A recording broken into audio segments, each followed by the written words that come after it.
District. எப்பவுமே பார்த்தீங்கன்னா காலங்காத்தால எங்களில் சுந்தரகாண்டன்னு சொல்லிட்டு ஒரு சின்ன புக்கு இருக்கும். அதை எடுத்துகிட்டு கடவுளுக்கு நமஸ்காரம் பண்ணிவிட்டு என்னென்ன பண்ணுமோ அதெல்லாம் பண்ணிட்டு தான் போவாங்க. அன்றைக்கி வீட்டு வாசலில் போகும்போது பார்த்தீங்கன்னா அந்த வெள்ளிக்கிழமை காலையில் 6:30-31 இருக்கும். எங்கள் அண்ணன் வண்டி எடுக்க வந்திருந்தார். இப்போ அந்த பொண்ணு சொல்லிச்சு, அப்பா ஒரு நிமிஷம் நீ இப்போ வண்டி எடுப்பா, அம்மா வரிசையாக வந்து எறும்புலாம் ஊர்ந்து போயிட்டுருக்கு, அந்த எறும்பு குடும்பம் போயிட்டுருக்கு, அதை தொந்தரவு பண்ண மாட்டேன், அது போனதுக்கப்புறம் நான் வாசல் தாண்டுறேன் அப்படின்ற அந்த குழந்தைத்தனம் கூட அவங்ககிட்ட இருந்திருக்கு. அன்றைக்கி ஒரு எங்கள் அண்ணன் ட்ராப் பண்ணும்போது ஒரு 6:35 6:36 இருக்கும். ஆனால் ஏதோ ஒரு சிசிடிவியில் ஏதோ சொன்னாங்க, ஒருத்தர் யாரோ ஒரு அடையாளம் காமிச்சு அவங்க போன டைம் வர டைம்லாம் பார்த்தீங்கன்னா அந்த பிளாட்ஃபாரத்தில் இருந்து மீறி போனால் 1 நிமிஷம் 2 நிமிஷம் 3 நிமிஷம் தான் இருந்திருக்கும்.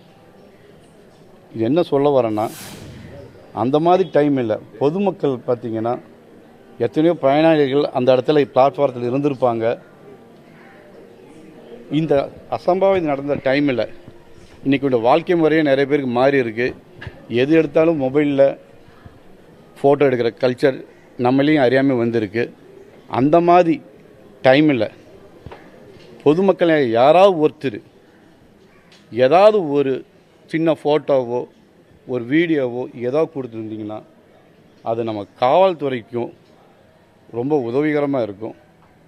இந்த இப்போ பார்த்துட்ருக்கவங்க பொதுமக்களை நாம் தான் சேர்ந்து சில விஷயங்கள் நம்ம தடுத்தாக்கணும். இது மாதிரி உங்களுக்கு யாராவது எடுத்திருந்தால் தயவுசெய்து அது சம்மந்தப்பட்ட துறைக்கு அமைச்சு இந்த கேஸுக்கு கொஞ்சம் ஒத்துழைப்பு கிடைக்கிற மாதிரி இருக்கும். தயவுசெய்து யாராவது வச்சுருந்தீங்கன்னா அது கொஞ்சம் கொடுத்தீங்கன்னா நல்லா இருக்கும். இதில் எத்தனையோ மீடியாவுக்கு காலையிலேருந்து வந்தாங்க, நேற்று வந்தாங்க, நாங்கள் யாரையும் என்டர்டெயின் பண்ணல. ஆனால் இன்றைக்கி எங்களுக்கு வந்த கால்ஸ் எல்லாம் பார்க்கும்போது ரொம்ப உடஞ்சி போய் இருக்கும். இதில் தயவு செஞ்சு எக்காரணத்துக்கு கொண்டும் யாருமே இது ஜாதியோ மதமோ அரசியலையோ அப்படின்னு மாற்றி பேசி ஒன்றும் இல்லாத விஷயத்தை ஒரு இன்டென்ஷனோட யாருமே எதுவும் பண்ண வேண்டாம். ஏன்னா இது மாதிரி நம்ம பண்ணால் டைவர்ஷன் சேஞ்ச் ஆகிடும். நம்மளுடைய முதல் எய்மே பார்த்திங்கன்னா அந்த உண்மையான குற்றவாளி சட்டத்துக்கு முன் நிறுத்தணும். இதுதான், அதுக்கோசம் தான் நாங்கள் உங்களை நிறைய பேர் நாங்கள் வேண்டான்னு காலையில் சொல்லிகிட்டு இருந்தோம். ஆனால் எங்களுக்கு வந்த ஒவ்வொரு நியூஸும் பார்த்திங்கன்னா இடி விழுகிற மாதிரி இருக்குது. அதனால தான் திருப்பியும் ஒரு தடவை ரெக்வஸ்ட் பண்ணுறேன், வதந்திங்களை நம்பாதீங்க.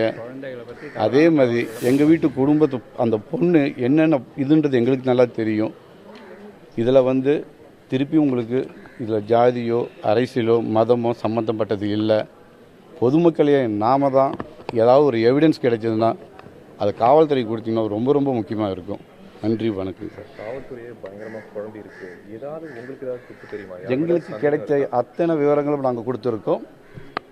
நீங்கள் இனிமேல் வந்து இந்த மீடியா இப்போ நீங்கள் கொடுத்துருக்கீங்க, எத்தனையோ லைவில் இருந்திருப்பாங்க, எத்தனையோ 100 மக்கள் போயிருப்பாங்க, வந்திருப்பாங்க, இந்த ட்ரெயினில் போனவங்க வந்தவங்க பார்த்துருப்பாங்க. தயவு செஞ்சு ஒரு சின்ன வேண்டுகோள், பார்த்தவங்க தயவு செஞ்சு அருகில் இருக்க காவல் நிலையத்தை கொடுத்து தயவு செஞ்சு ஒத்துழைப்பு கொடுங்க. ஏன்னா இந்த குழந்தைங்க மட்டும் இல்லை, இன்றைக்கி வந்து தமிழ்நாட்டில் இருக்கிற ஒவ்வொரு குடும்பத்துலேயும் இந்த 2-3 நாள் எவ்வளோ வேதனைப்பட்டிருப்பாங்கன்றது நிறையா இது சோசியல் மீடியாலலாம் பார்த்துட்டு தான் இருக்கும். எந்த வீட்லேயும் இந்த ஒரு வீட்டில் நடந்த நிகழ்ச்சி இல்லை, நாளைக்கு யாரும் நடக்கக்கூடாதுன்றதுக்கோசம் தான் இது. பொதுமக்கள் நாம தான் என்னென்ன எவிடன்ஸ் இருக்கோ தயவு செஞ்சு கொடுங்க. அது ரொம்ப உதவியாக இருக்கும். ரொம்ப வணக்கம், ரொம்ப தேங்க்ஸ். எங்களால் இதுக்கு மேலே என்ன ரன் பண்ணலையே, ஒரு சின்ன வேண்டுகோள், எங்களை மறுபடியும் தவறான தகவல்களை பரப்பாதீங்க. இனிமையாவது தயவு செஞ்சு அது பண்ணாதீங்க. மீண்டும் தவறான தகவல்களை பரப்பின்னு இருக்காதீங்க. எங்கள் குழந்தையை பொறுத்தவரையும் எங்களுக்கு பூர்ணமான நம்பிக்கை இருக்குது. அந்த குழந்தைக்கு எந்த விதமான இதுவும் கிடையாது. அதனால தவறான தகவல்களை திரும்பி கொஸ்டின் கேட்காதீங்க.